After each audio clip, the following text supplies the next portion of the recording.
interessante agora quando tem, e o Murilo já tinha destacado isso, quando tem o cenário com Tarcísio de Freitas, né? Governador de São Paulo. Lula continua com 40%, quer dizer, é interessante que ele sempre continua, tem a sua fatia, e o Tarcísio tem 43,6%, que é um número muito próximo ao de Michele, inferior, que é de 44,4%. Quer dizer, nesse sentido, se não tiver alguém da família Bolsonaro, ele aparece como o melhor candidato, Murilo. Sem dúvida, hoje o governador Tarcísio é o que aparece em melhores condições fora a família Bolsonaro. Sim. É o que chama a atenção do Tarcísio? O que, ao meu ver, ele tem uma vantagem sobre os demais?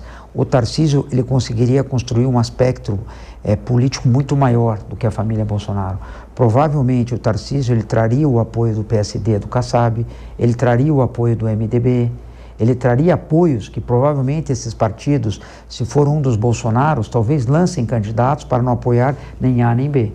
Então, o que eu vejo? A grande vantagem do Tarcísio hoje seria a aliança política. Isso é interessante. Não, eu concordo. Para mim, a questão, o Tarcísio tem melhores condições de costurar. Aí a pergunta é a seguinte, o Tarcísio tem a paciência de talvez uma reeleição muito certa para o governo de São Paulo ou sair para uma disputa com o Lula, que está na cena política e talvez seja o recall, o nome mais consolidado na história da nova república. Agora, que é uma figura que pode trazer na ausência do Bolsonaro uma grande novidade é o Tarcísio com relação a alianças e uma costura política mais ampla do que os Bolsonaros fariam. Olha, professor, o que a gente vê do Tarcísio, do governador de São Paulo hoje, é o cavalo encilhado, né?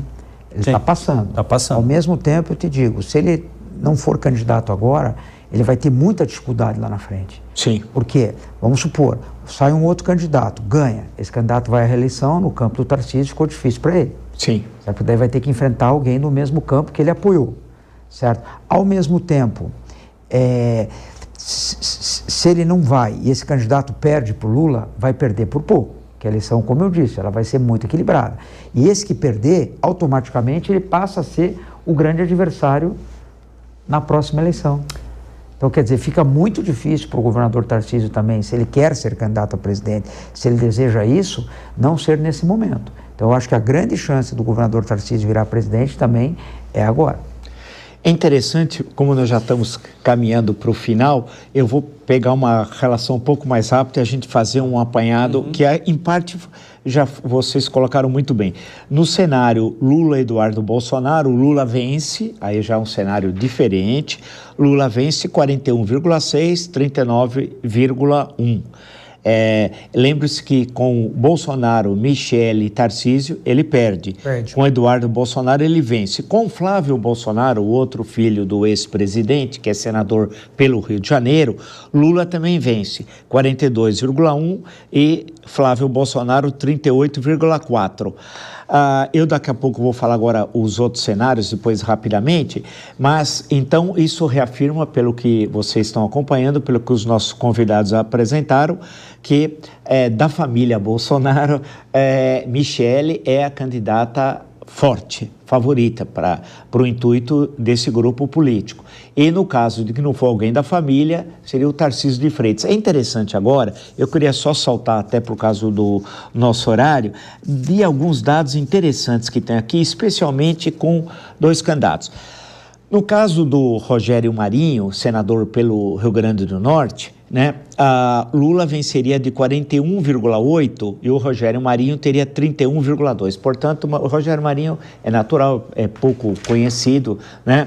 É uma vitória, portanto, bastante confortável. Eu vou passar para vocês. Agora, o que me surpreendeu aqui é que o Ratinho, no cenário com o Ratinho Júnior, governador do Paraná, ele é do PSD e, segundo Gilberto Kassab, seria o candidato do PSD à presidência, se o PSD lançar candidato, ele tem 37% de intenções de voto e Lula 41%. Como é que fica, Murilo? Olha, professor, uma coisa é muito clara aqui. Todos os nomes que a gente fez simulações de segundo turno, nomes mais fortes, nomes mais fracos, o que você vê? O presidente Lula hoje tem uma dificuldade muito grande. Ele não passa de 42%. Sim. Mesmo enfrentando o Rogério Marinho, que é o candidato mais desconhecido, que eu te diria, certo? Você vê que aumenta o nenhum e o branco, e ele não passa de 42%. Perfeito. Ele tem um teto. Então, qualquer um que enfrente o Lula já arranca com 30%. Certo? Qualquer adversário, como qualquer um que enfrentasse, se o Lula saísse e enfrentasse um Bolsonaro, também não tenho dúvida, já arrancaria com 30%. Aquilo que eu falei, um retroalimenta o outro. Agora, com certeza, o Ratinho Júnior, ao meu ver, ao ver da Paraná Pesquisa, as chances dele estaria caso o Bolsonaro o apoiasse. Para fazer uma candidatura solo é um risco muito grande também. Não que não tenha chance. Todo mundo que disputa tem chance. Mas uma carreira solo eu vejo com muita dificuldade nesse momento, pela fotografia do hoje. Não, e a questão dos 42% do teto do Lula, tem a questão da intenção, mas a rejeição é muito alta, muito alta. Então, assim, a política ela tem essa questão da rejeição. E o Lula tem uma rejeição e um antipetismo, um antilulismo consolidado. E isso em 2018 foi determinante também para a vitória do Bolsonaro. A vitória do Bolsonaro ela é multifacetada em 2018, né? E uma das questões, né, por exemplo, é do eleitor que sempre foi fiel ao PSDB, não era um eleitor do PSDB, era um eleitor anti-Lula. E aí migrou rapidamente para o Bolsonaro. Isso que o PSDB não percebeu durante décadas, hein? É interessante essa tua lembrança, que é muito importante. Não percebeu. Porque achava que era o voto do PSDB, não, era o voto, principalmente era o voto anti-Lula. O PSDB, eu até brinquei certa vez, escrevi um texto sobre isso, né, que o Dória foi um bolsonarista antes do Bolsonaro. Quando o Dória é eleito prefeito de São Paulo, batendo no PT, o que tinha a ver a prefeitura de São Paulo com o governo federal? Mas deu certo, foi eleito. Sim. Agora, o que chama atenção ainda, que eu acho que é importante a gente destacar, é que na hipótese, nós estamos, é bom lembrar quem nos acompanha, desenhando com hipótese, porque hoje o grande eleitor em um campo político da direita tal, é o Jair Bolsonaro. E ele dificilmente, 99,9%, ele não vai ser candidato pelas razões já conhecidas. Então, lembrando o caso mexicano, na época do Prito e o Dedaço, ele apontava o presidente quem seria o seu sucessor. Hoje, o Jair Bolsonaro tem esse poder nesse campo político. Agora, ele prioriza também o Senado Federal, dentro de uma perspectiva de que os bolsonaristas tenham maioria constitucional no Supremo Tribunal Federal para, se for o caso, está na nossa Constituição, até levar um impeachment de um ministro do Supremo Tribunal Federal, que está presente na nossa Constituição se tiver o quórum constitucional. E nesse caso, se os filhos saírem candidatos ao Senado, Eduardo Bolsonaro, alguns dizem que sairia por São Paulo, Flávio Bolsonaro a reeleição no Rio de Janeiro, a Michele Bolsonaro candidata no Distrito Federal. Lembre-se que ela elegeu na prática a senadora há 4 anos atrás, há 3 anos atrás. Foi uma surpresa a eleição lá no DF a princípio. Então, ela certamente seria eleita. Senadora Damares, né? A Damares. Então, lembrar que a senadora Damares foi uma candidata dela, inclusive contra inicialmente a vontade do Bolsonaro.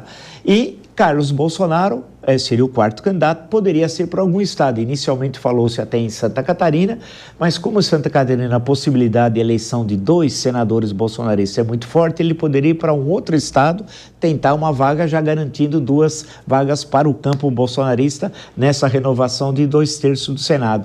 Nesse cenário, não tendo nenhum diretamente do clã Bolsonaro como candidato, então nós teríamos 2 que sobrariam, que são evidentes e são governadores agora.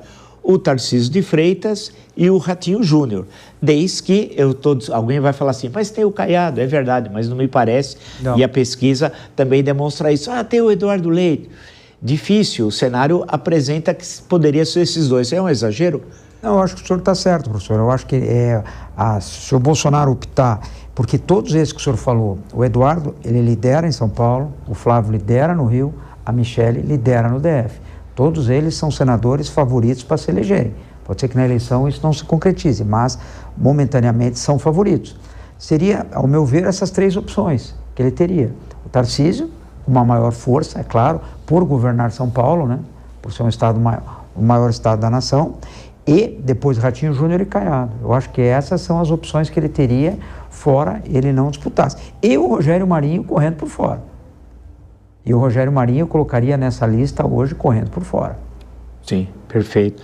E nesse caso, nós estamos indo para o final do nosso programa, eu passaria para o Prando pensar o seguinte, caso Tarcísio de Freitas seja o candidato ungido pelo Bolsonaro, o governo de São Paulo, como é que poderia ficar o cenário? Porque é uma eleição, aparentemente, nesse momento, ganha a eleição por parte do Tarcísio, ele seria candidato a presidente numa eleição disputada por todas as razões já lembradas aqui, com o presidente Lula, que é candidato à reeleição, como é sabido de todos. Como é que ficaria o Palácio do Bandeirantes? O Palácio do Bandeirantes vai ser disputado e aí o PT talvez consiga novamente pôr um candidato competitivo, porque nas últimas eleições não conseguiu. Agora, eu fico assim, nos cenários que a gente vê aqui, Vila e Hidalgo, o nome, acho que racional, e aí claro que a política ela não é racional, mas o nome racional de escolha seria o governador de São Paulo.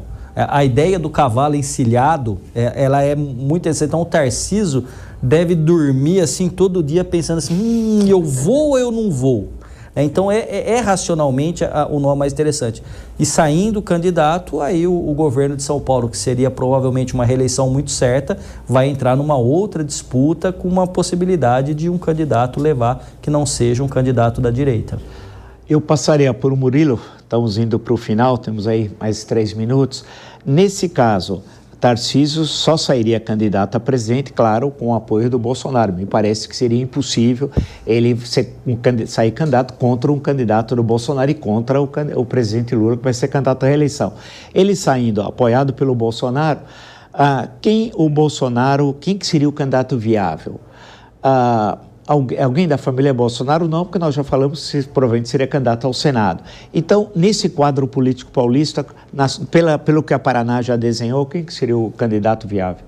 Olha, professor, o que a gente tem testado, caso o Tarcísio seja candidato a presidente, sim, você tem hoje o nome mais forte que aparece é do atual prefeito de São Paulo, Ricardo Nunes. Sim. Basta a pergunta, ele renunciaria ou não renunciaria? Esse é o cenário mais forte. Aí você tem o André do Prado, que é o presidente da Assembleia Legislativa, você tem o Felício Ramute, que vai assumir o governo, né? Deixar claro isso. Ele passa a ser o governador nos últimos 9 meses. É como se fosse o Rodrigo Garcia em 2022. E o Kassab, né? Certo? Eu acho que esses seriam os 4. O Kassab será contra o prefeito da capital, se fosse candidato? Isso tudo é uma pergunta que a gente vai ver para frente. Não tem uma resposta agora. Sim. Mas é uma situação muito difícil. Eu acho que vai depender demais essa escolha, se o Tarcísio for candidato a presidente, de quem será o candidato da oposição. Sim. Principalmente, eu acho que a chance do Geraldo Alckmin, caso o Tarcísio vá, dele querer voltar, eu acho que essa chance aumenta.